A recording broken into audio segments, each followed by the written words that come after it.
కప్ప ముత్యం. అనగనగా అడవిలో ఒక కప్ప హాయిగా జీవిస్తుంది.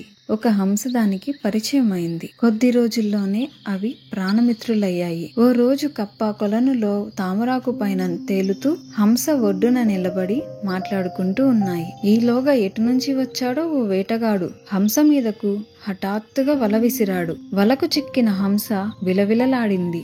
అది చూసి కప్పకు ఏం చేయాలో తోచలేదు. వేటగాడా, దయచేసి తనను విడిచిపెట్టు అని ప్రాధేయపడింది. దీన్ని అమ్మితే బోలెడు డబ్బులొస్తుంది, విడిచిపెట్టను అన్నాడు. నీకు డబ్బులు కావాలి అంతే కదా, ఉండు అని కప్ప వెంటనే నీట మునిగి కొంతసేపు ఆగి ముత్యంతో పైకొచ్చింది. దీన్ని తీసుకొని నా స్నేహితురాల్ని విడిచిపెట్టు అంది. వేటగాడు ముత్యం తీసుకొని హంసను వదిలిపెట్టాడు. ఇంటికెళ్ళాక అతను చెప్పిందంతా విన్న భార్య, ఆ కప్ప దగ్గర ఇంకెన్నో ముత్యాలు ఉండి ఉంటాయి, వెళ్ళి అవన్నీ తెచ్చేయి అని చెప్పింది. దాంతో దురాశ కలిగిన వేటగాడు కప్ప దగ్గరకు వెళ్లి, ఏయ్, మర్యాదగా నీ కొలనులో ఉన్న ముత్యాలన్నీ నాకిచ్చేయి, లేకపోతే హంసను తీసుకుపోతా అని బెదిరించాడు. అది విన్న కప్ప, సరే, ఒక్కసారి నీ చేతిలో ఉన్న ముత్యం ఇస్తావా?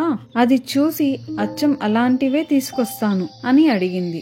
దాంతో వేటగాడు కప్పకు ముత్యం ఇచ్చాడు. కప్ప దాన్ని తీసుకొని పారిపోయింది. పోతూ పోతూ, నా స్నేహితురాలు ఎప్పుడో దాక్కుంది, నీకు మేం దొరకం, అత్యాశతో ఉన్నది కూడా పోగొట్టుకున్నావు, అనుభవించు అని అరిచింది. అది విన్న వేటగాడు, అయ్యో, ఎంత పని చేశాను అని బాధపడ్డాడు. నీతి: దురాశ దుఃఖానికి చేటు.